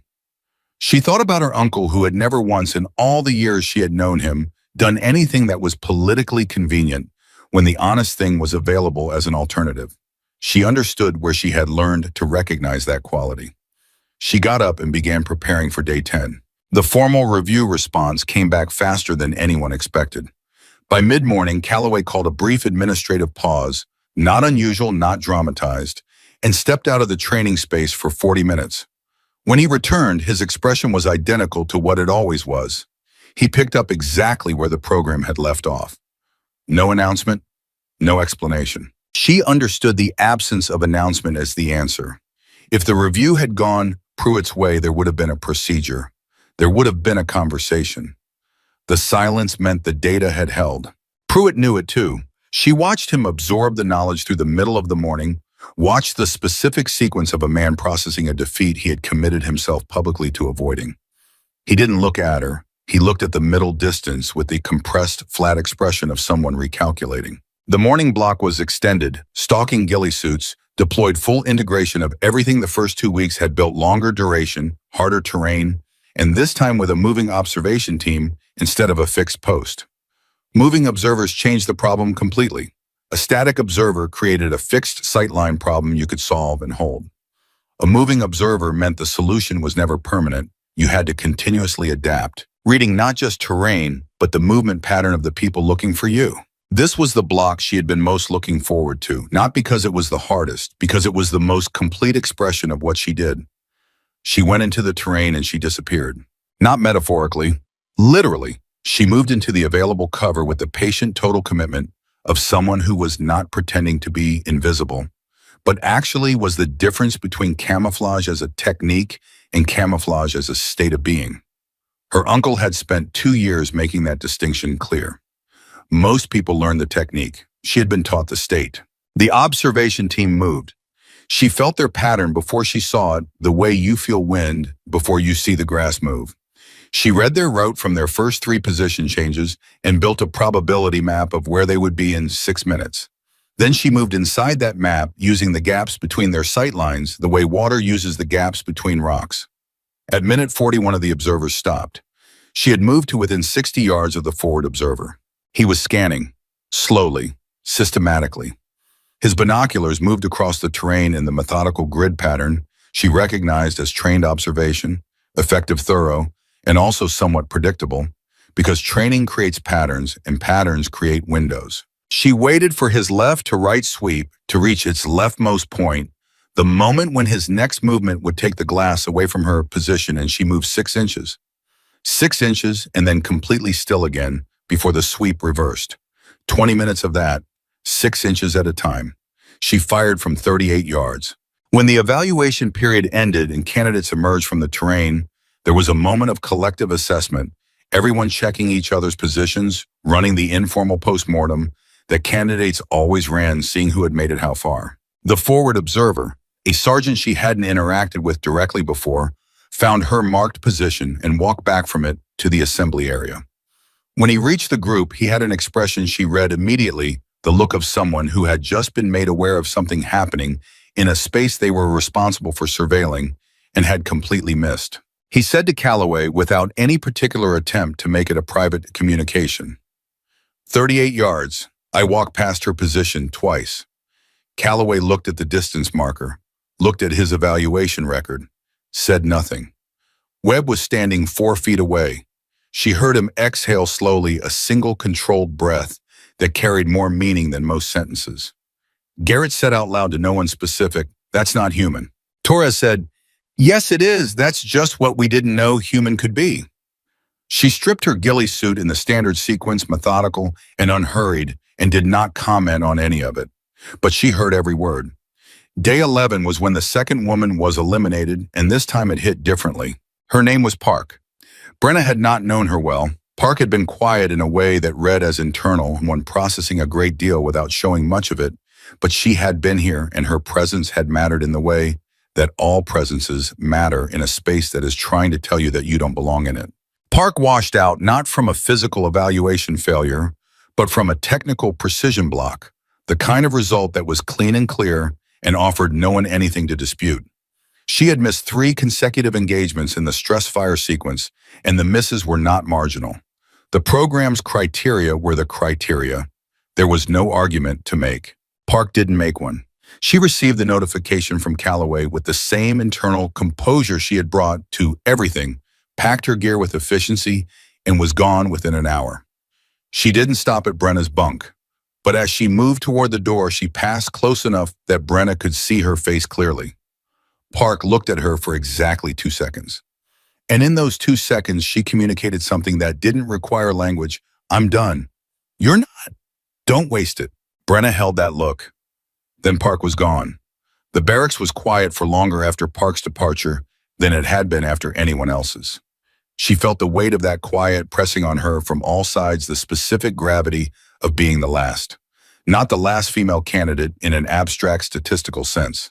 The last.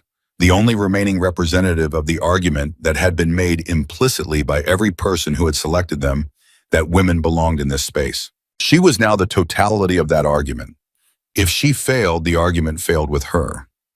That was how these things worked, and she was not naive enough to pretend otherwise. She had known it from the day she arrived. It had just become more visible.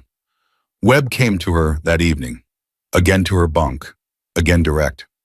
"You know what just got heavier," he said. It wasn't a question. "Yes," she said. "I want to ask you something, and I want an honest answer." She looked at him. "Are you carrying Park and Chen inside your shooting position?" he asked. "Because if you are, that's weight that will affect your process at the worst possible moment."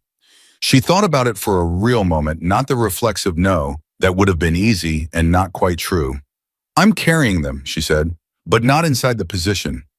I carry them to the position, then I set them down. The shot itself is only the shot. Webb looked at her for a long moment. Your uncle teach you that? She almost smiled.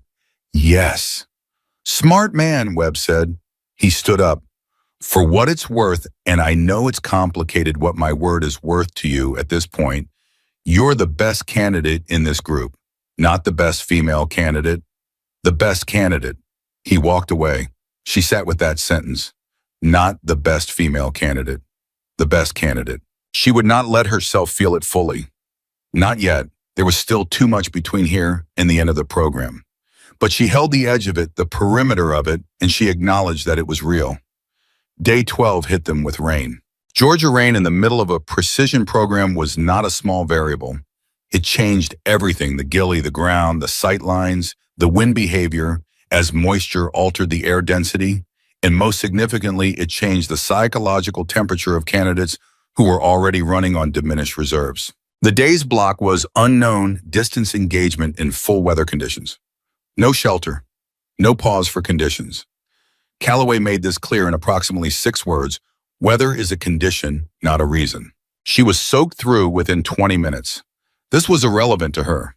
She had trained in Oregon in conditions that made Georgia rain look considerate.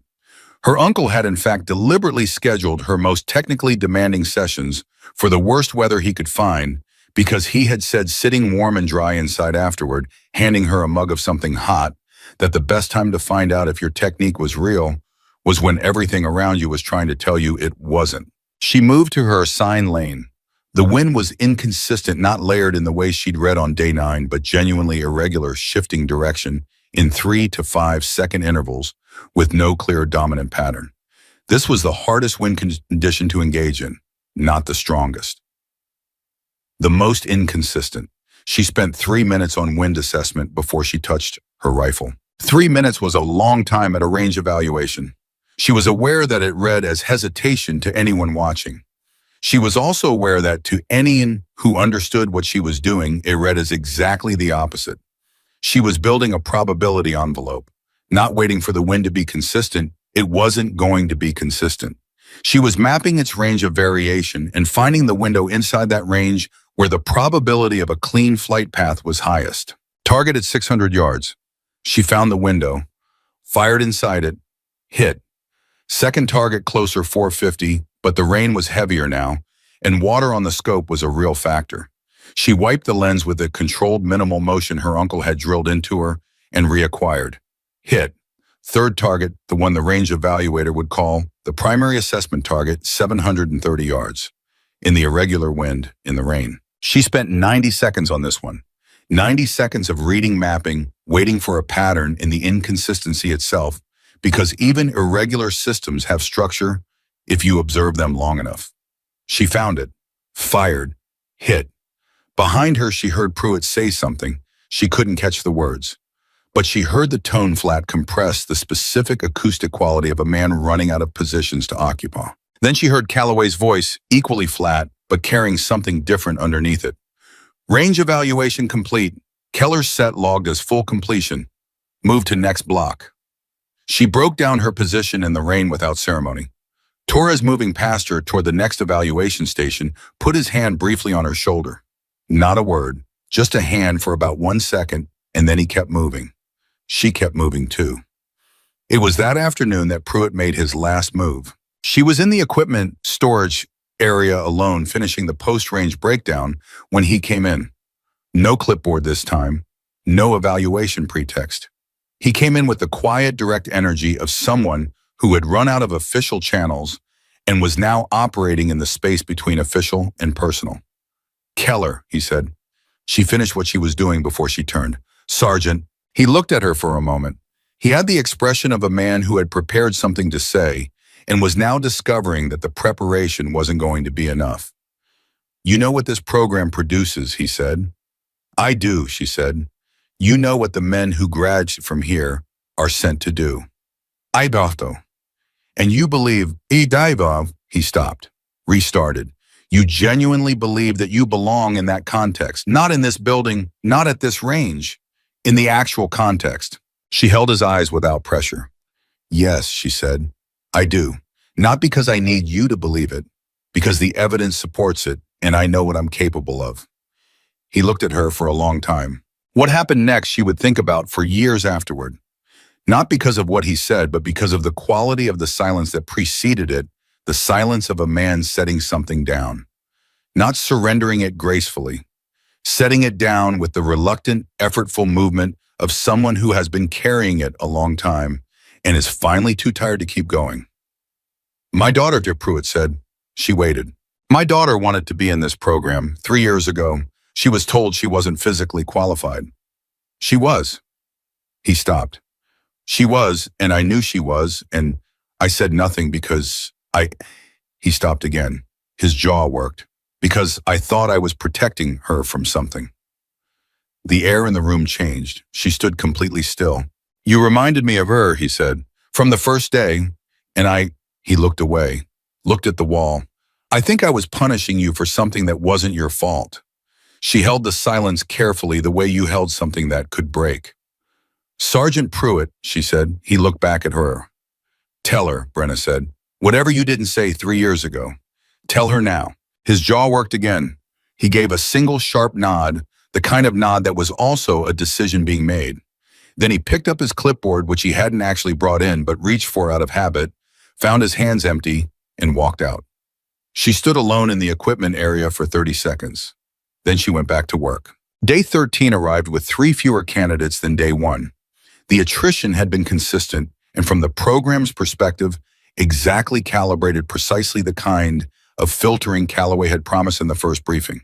The men who remained were the ones who had found something in themselves that the program had been specifically designed to locate. She was among them. The remaining block before final qualification was the sustained stress evaluation, a 72-hour period of compressed operational simulation, reduced sleep continuous evaluation, and the specific kind of cumulative pressure that was designed not to test any single performance, but to test the architecture underneath all performances. What held when everything else was stripped away? Calloway briefed it in the afternoon before it began.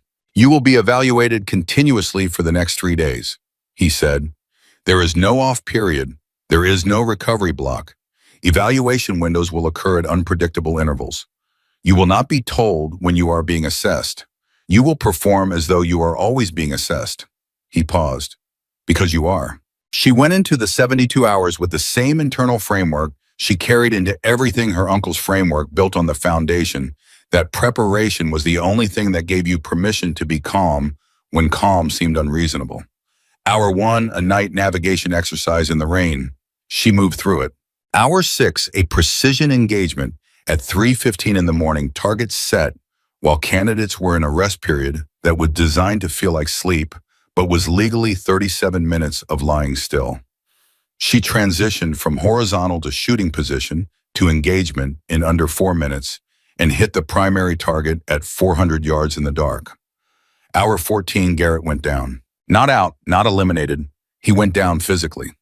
She was moving past his position during a conditioning block when she saw him stagger, a specific involuntary kind of stagger that she recognized immediately as a blood sugar collapse. He caught himself on the wall and stood breathing with his eyes closed and the particular grayness of a face that was not getting what it needed. She stopped. Garrett. He opened his eyes. I'm fine. You're not fine. What did you eat this morning? I'm fine, Keller. What did you eat? A pause. Protein bar, 14 hours ago. You've been running sustained output on a protein bar for 14 hours. I said I'm here. She pulled a second ration from her kit. She always carried 2. Her uncle's habit, he said the second one was for the situation you didn't plan for. She handed it to Garrett without making it a gesture, without attaching meaning to it. Just handed it across the way you handed a tool to someone who needed it. He looked at it, then at her. Keller. Eat it, she said, then keep moving. He ate it. He kept moving. 4 hours later, Garrett completed a precision engagement block that 2 other candidates failed. He hit both primary targets. When he came off the line, he walked past her position and said without stopping, without looking at her, I had you for day 5. I know, she said. I was wrong from day one, he said, and I want you to know I know that. She looked at him. What changed your mind?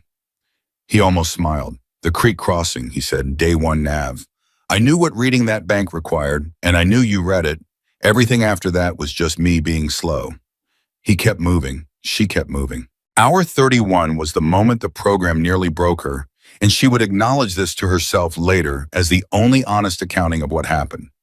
Not in technique, not in precision, in endurance. She was 31 hours into 72 running on compromised sleep and sustained output, and she was handed an evaluation scenario that required her to execute a complete stalking approach and precision engagement while carrying the additional cognitive load of a complex navigational problem given simultaneously.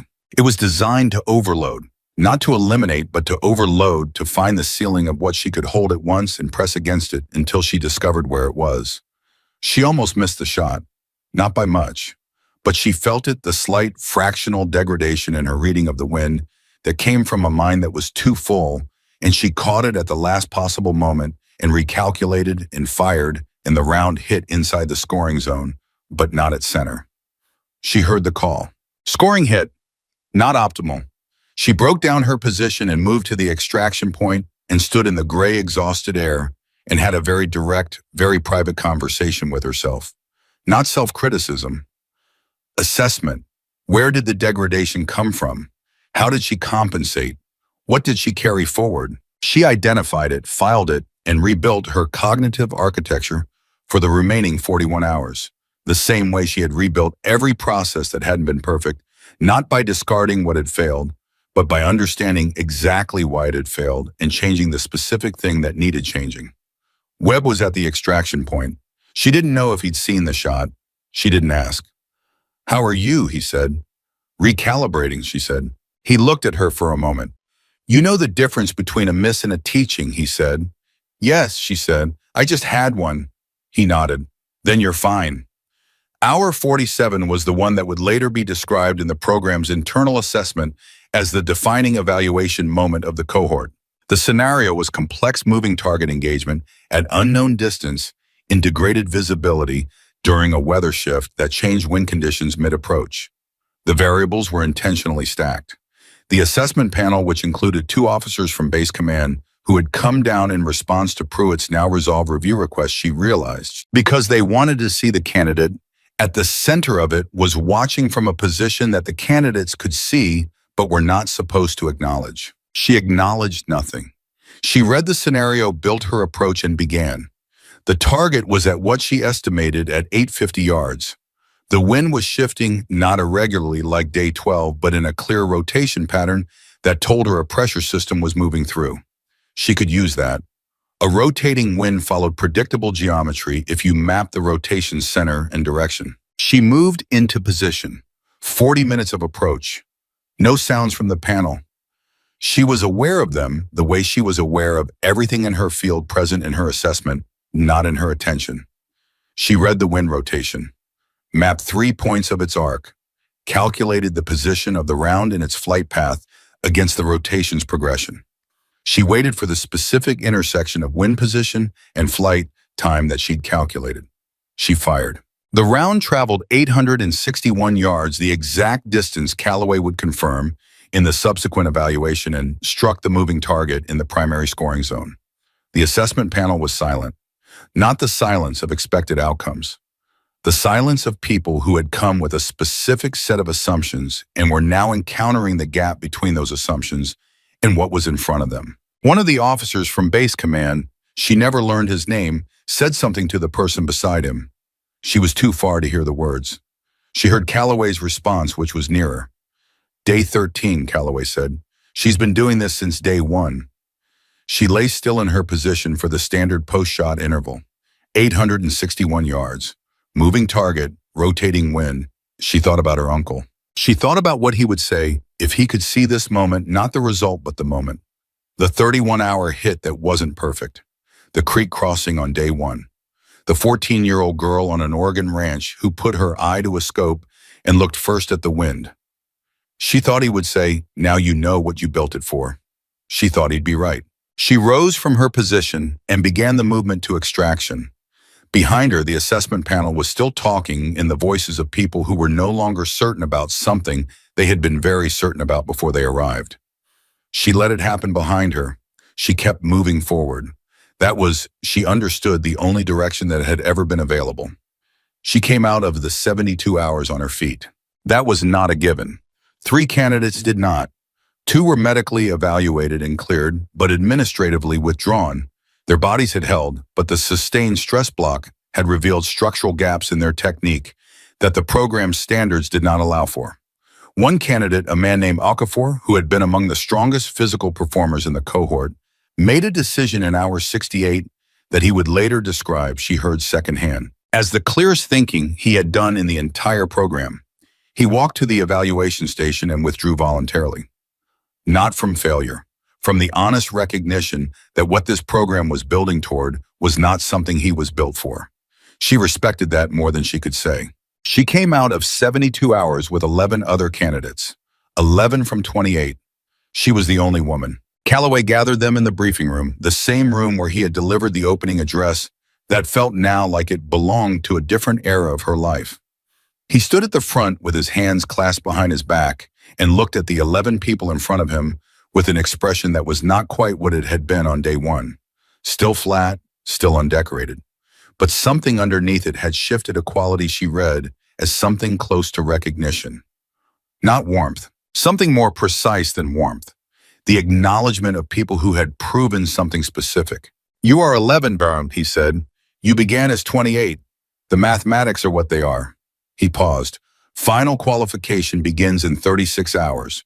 You will rest. You will prepare.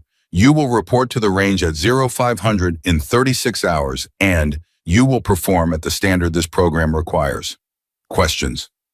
It wasn't a question. It was a period. Nobody spoke. She slept for 9 hours, the deepest, most complete sleep she had managed since arriving at Fort Moore, and woke in the dark with the particular clarity of a mind that has been given adequate rest after extended deprivation.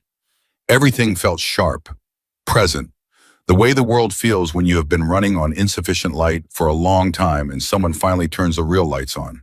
She lay still for a few minutes and ran through the final qualifications structure in her mind. The program had communicated its general architecture, stalking component, precision, engagement component, stress integration component, and a final unknown distance shot that would serve as the singular qualifying moment. Pass the final shot past the program. Miss it and everything else became context for a result that was still a failure. One shot.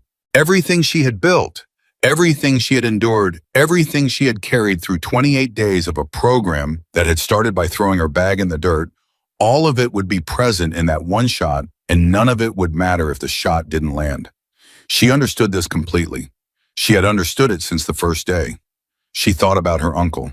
She thought about a specific afternoon on the Oregon ranch when she was 17, and he had set up a target at a distance that she had looked at and believed with genuine conviction was beyond what she could hit reliably. Not beyond what she could attempt, beyond what she could hit. She had said so. She had said it directly because he had always required directness from her, no false confidence, no performance of certainty she didn't have. He had looked at the target, looked at her, and said, "Tell me what you know." She had told him the distance, the wind, the conditions, everything she could read. "Now tell me what you don't know," he said. She thought about it. "Whether I can make the shot." "That's not something you don't know," he said. "That's something you haven't done yet. Those are different things." He picked up his coffee from the fence post. "You know everything the shot requires. You've built everything the shot requires. The only unknown is whether you trust what you built." He looked at her. "That's not a technical question. That's a different question entirely." She had made the shot. She lay in the Georgia dark 36 hours from the final qualification and heard his voice as clearly as if he were in the room. "Trust what you built." She got up and began preparing. The 36 hours passed with the specific quality of time before something that matters simultaneously too slow and too fast, the hours moving in irregular intervals that didn't respond to watching. She trained in the way she always trained before a significant engagement, not by adding new things, but by returning to the foundations. The fundamentals her uncle had built into her so deeply they didn't require thought. She ran them until they were warm present, immediately accessible. Webb found her in the equipment area on the evening before final qualification. He came in with 2 cups of coffee and set one in front of her without asking, which she had noticed was how he offered things when he wanted to make sure they were accepted, no question attached, so no refusal available. She picked it up. He sat across from her and drank his coffee in silence for a moment. This was a thing she had come to understand about Webb. His silences were not empty. They were where he kept his thinking while it was still in progress. "I want to tell you something about tomorrow," he said. She waited. "The final unknown distance shot," he said.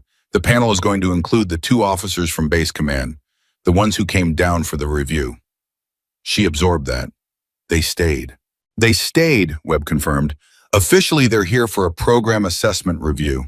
Unofficially," he stopped. "They're here because they want to see what happens tomorrow." "Because of the review Pruitt filed," she said. "Because of everything," Webb said. "The review, the results, the Day 13 engagement. Word travels in systems like this one, Keller. It travels faster than people think." He drank his coffee. "There are people above this program who know your name, who know your number, who have been watching this play out and waiting to see how it ends." She held that. "Does that change anything?" she asked. He looked at her. "Does it?" She thought about it honestly. Not the reflexive answer. The real one. "No," she said. "The shot is the shot. The panel doesn't fly in it. The wind doesn't change because someone important is watching. The distance is the distance." Webb nodded slowly. "Your uncle," he said. "Yes," she said. "I'd like to meet him someday," Webb said. A pause. Something moved in her chest, a specific contained movement of a grief that had been carried long enough to become integrated, but had never fully lost its edge. "He died," she said, 4 years ago, heart attack, on the ranch." Webb was quiet. "He knew I was being evaluated for this program," she said. He didn't see me get selected. He died 3 weeks before the notification came." The silence that followed was the kind of silence that 2 people who understand each other reach without effort. No performance of sympathy, no reaching for words that wouldn't be enough him anyway. "He knew," Webb said finally. "Whether he saw the letter or not, he knew." She breathed. "Yeah," she said. "He did." She finished her coffee. She went back to her preparation. And she carried her uncle into the last night before the final qualification the way she always carried him, not as weight, but as direction. The compass point that had always been true, regardless of what the terrain around it looked like. Final qualification morning arrived with clear air and a wind that she read in the first minutes after waking as variable but predictable, not the irregular chaos of day 12, not the rotating system of day 13. A wind with a pattern she could work with. She felt the morning in her body the way she felt everything consequential fully, without resistance, without the numbing that people sometimes use to manage the pressure of moments that mattered too much to be comfortable with. She had learned from years of practice that feeling the pressure completely was not the opposite of performing under it. It was the prerequisite. The range was set up when the 11 remaining candidates arrived. Calloway was there. The evaluation panel was there, the regular instructors, and yes, the 2 officers from base command standing to one side with the specific posture of people who were trying to look like observers and not quite succeeding. Pruitt was there too. She had not expected this, and for a fraction of a second, it registered a brief, sharp note of surprise that she absorbed and filed before it could become anything operational. He was standing to one side, not in his usual evaluation position, not with his clipboard. Standing the way a person stands when they are present, but have relinquished the authority of their position. He was there as a witness. She didn't look at him again after she identified him. She had work to do. Calloway briefed the final qualification structure with the same informational precision he had used for every block since day 1. The stalking component would come first, then precision engagement at known distances, then the final unknown distance shot. "The final shot is a single engagement," Calloway said. "One round, one target. Pass or fail is determined by this engagement and this engagement alone. Everything you have done to this point has prepared you for this moment. Nothing you have done to this point replaces it." He paused. "Begin." The stalking component took 4 hours. She went into the terrain and she was gone. The observation team was fully staffed, more observers than any previous evaluation she estimated, which was consistent with what Webb had told her about the panel's attention on this final day. More eyes looking for her, more systematic coverage of the terrain. She used 90 minutes getting into her first position, not because the position was far, because she approached it with the complete patience that this moment required, not the abbreviated patience of someone managing a clock, but the genuine patience of someone who understood that the time she spent invisible now was time she was investing in the shot that was coming. She moved through the terrain in the way she had moved through every significant stalk of her life, as though she were part of it rather than passing through it. The distinction was not poetic. It was technical. Terrain that you move through registered differently to trained observers than terrain that moved within itself. She had understood this since she was 14, lying in an Oregon field while her uncle walked the perimeter, trying to find her, and couldn't. At the 90-minute mark, she was within 30 yards of the forward observation post. At the 2-hour mark, she was at 22 yards. At 3 hours and 14 minutes, she fired the simulation indicator. The response from the observation post was a silence that lasted long enough to become its own communication. Then, source located, 22 yards, candidate Keller stand and return. She rose from the terrain. The forward observer, the same sergeant who had walked past her position twice on day 13, looked at her with an expression she read as something between professional assessment and something more personal. Something that had been there since day 13 and had simply been waiting for the right moment to be visible. 22 yards, he said, again. The eastern approach has a consistent sightline gap, she said. It runs from about 60 yards in. Once you're inside it, the geometry of the observation position works in the approaching candidate's favor. He stared at her. You mapped the sightline geometry of this observation post. Yes, she said. Day 9, Dharamam, first full stalking evaluation. And you've been using that map. Every time, she said. He was quiet for a moment. Then he said, not as an evaluation comment, but as a human being making a statement to another human being. That's the kind of thing that keeps people alive, in the actual field. That exact thing. She nodded. She returned to the assembly area. The precision engagement block at known distances was the cleanest shooting she had done in the entire program. Not because the conditions were easy, they weren't. The variable wind was running at its upper range of predictability, and she was reading it at the edge of her comfortable confidence. But because she was operating in a state of complete present tense focus that she recognized as the place all her training had been designed to bring her to. Not calm exactly. Something more active than calm. Fully alive to every variable, fully integrated with every piece of information the environment was offering, fully committed to the process that had been built into her over a lifetime. 300 yards. Center. 500 yards. Center. 750 yards. Center. She didn't count the hits. She executed the process and let the results be what they were. When the known distance block concluded, Calloway made no comment on her results. He moved the group to the final position without ceremony, which was the right call, which was what she expected from him. The final shot was its own thing. It didn't need the known distance results attached to it. The 11 candidates stood at the final line. The target was not visible from where they stood. Calloway explained the target would be revealed at the moment each candidate's name was called. They would have 5 minutes to read conditions and engage. 1 round. Names would be called in the order determined by the program's internal ranking. She did not know her ranking. She had not been told. The first name called was Delaney. She watched him move to the line with the same unhurried precision he brought to everything. He read the conditions for 4 minutes and 20 seconds. He fired. The result came back, hit primary zone. Delaney returned to the group and stood next to her. He didn't say anything. He didn't need to. 3 more candidates, 2 hits. One missed a candidate named Frazier who had performed strongly throughout the program, but had made a win-rate error under the pressure of the moment that cost him the shot. She heard Frazier's result and felt the specific cold clarity of understanding that the shot did not negotiate. It didn't matter what you'd done before it. It only knew what you gave it. Then Calloway said Keller. She walked to the line. The target was revealed. She looked at it. She did not immediately process the distance.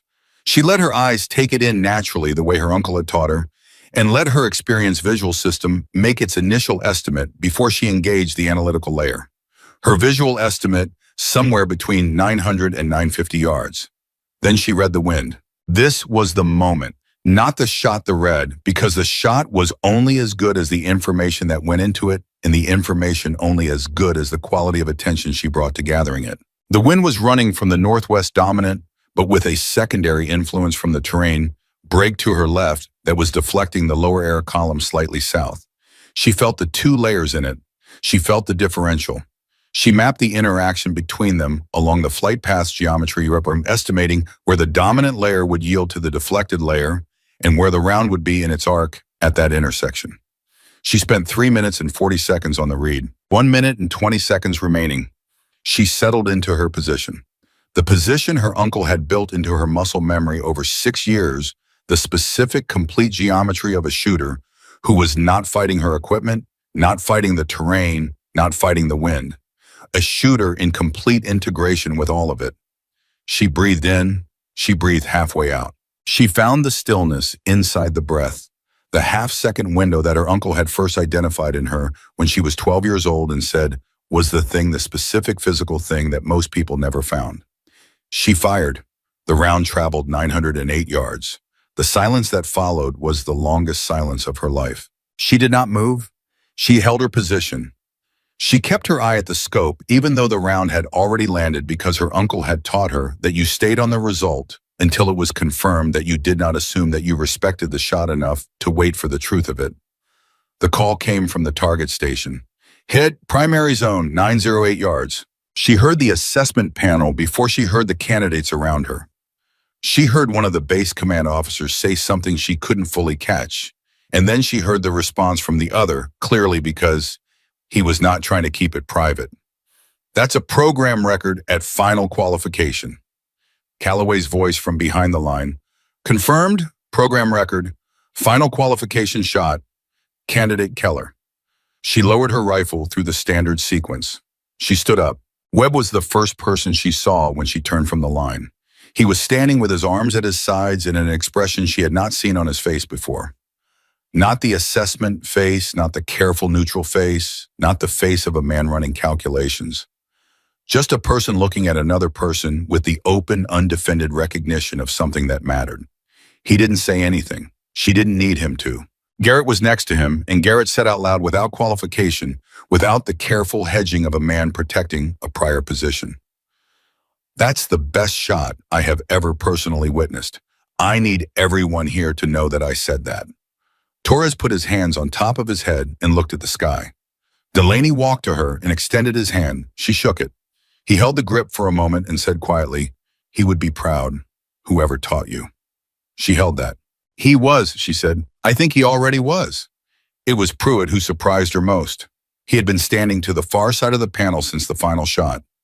She had not looked at him. She had been present to everything else, but she had given him the peripheral distance that the situation seemed to call for. He walked to her. The panel was still processing the result. Calloway was with the base command officers. The other candidates were in the natural dispersal of a group after a sustained shared experience, moving and talking in the organic way of people who have been compressed for a long time and are only now beginning to decompress. Pruitt stopped in front of her. He had no clipboard. He had nothing in his hands. He stood with the posture of a man who had made a decision and was executing it, which was the only way Pruitt ever did anything. She understood that about him now. He was not a complicated person. He was a person whose framework had been wrong and who was capable of knowing that and who was finding the hardest possible way to show it. "I filed that review request," he said, "because I was looking for a reason to be right about something I had decided before you threw your first shot." He paused. "I was wrong, not partially wrong, completely wrong, about your capability, about what you represent here, and about what it means for this program." Another pause. "I'm saying this to your face because anything less would be insufficient." She looked at him for a long moment. "Your daughter," she said. "Did you call her?" Something moved across Pruitt's face, fast, uncontrolled, the kind of expression that arrives before a person can manage it. "Last night," he said. "We talked for 2 hours." She nodded. "Good," she said. He nodded back. He walked away. She stood where she was and felt the full weight of everything that had happened in this place, all 28 days of it, from the moment her bag hit the Georgia dirt to this moment standing on a range with a program record in the books and 11 men who had watched her get here. She felt Chen's face at the door, Park's 2 seconds of silent communication, the sound of laughter on day one, the specific quality of it, the way it had landed in her chest, not as wound but as fuel. She felt her uncle's voice, patient, quiet, absolutely certain in the place where it had lived for 4 years since she'd lost him, not diminished by his absence. Permanent. She felt the wind still running from the northwest with the secondary deflection from the terrain break exactly as she had read it before the shot. She had trusted what she built, and what she had built had held. Calloway found her before the formal graduation processing began. He came to her alone, without the panel, without the evaluation record in his hand. He came as a man who had something to say and had decided to say it directly, which was the only register Calloway operated in. "I have run this program for 16 years, he said. I have graduated 114 candidates. I have seen 2 program records broken in that time. You broke the 3rd today." He paused.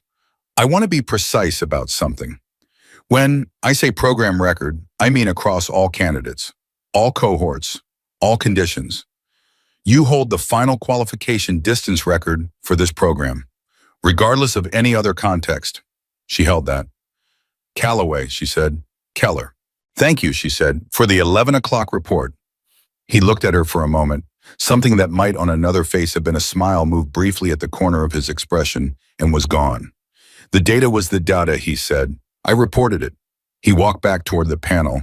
She looked out at the range, 908 yards of Georgia air still carrying the weight of everything that had happened inside it. She thought about what came next, the processing, the paperwork, the formal notation in the program's record, the conversations that would happen above this program about what had happened here and what it meant, the policy discussions, the arguments, the people who would find reasons to minimize and the people who would find reasons to amplify, in the long, slow process by which something that happened in one specific place on one specific day eventually becomes something that changes the architecture of what people believe is possible. She thought about all of that, and then she set it down. Because right now, in this moment, it was not about any of that. It was about a 12-year-old girl on an Oregon ranch who looked through a scope for the first time and saw the wind. It was about an uncle who handed her a rifle without ceremony and asked her what she saw, and then spent 6 years building her into the answer to a question nobody had thought to ask yet. It was about a bag thrown into the Georgia dirt on day one and the decision she made in that moment, standing still, not moving, not speaking, just deciding completely. She had decided. She had not wavered. And the shot had landed, not because the world had given her the conditions she needed, not because the people around her had believed in her, not because the wind cooperated or the distance was forgiving or the pressure was manageable. Because she had spent her entire life building something true in silence, in places no one was watching, against conditions that did not care who she was. And when the moment arrived that required everything she had built, she had everything. Every single thing. The skill built in silence had outlasted every doubt spoken in noise. And that was not a lesson about one woman on one range on one day in Georgia. That was a lesson about what happens when a human being, any human being, commits completely to building something real and then trusts it completely when the moment comes to use it. Brenna Keller graduated that program. She walked out of Fort Moore with a record that no one had broken before her and a name that the people in that building would not forget. And the 27 men who had laughed on day one spent the rest of their careers trying to explain what they had witnessed. They never quite found the words, because some things don't need explaining. They only need doing, and she had done it.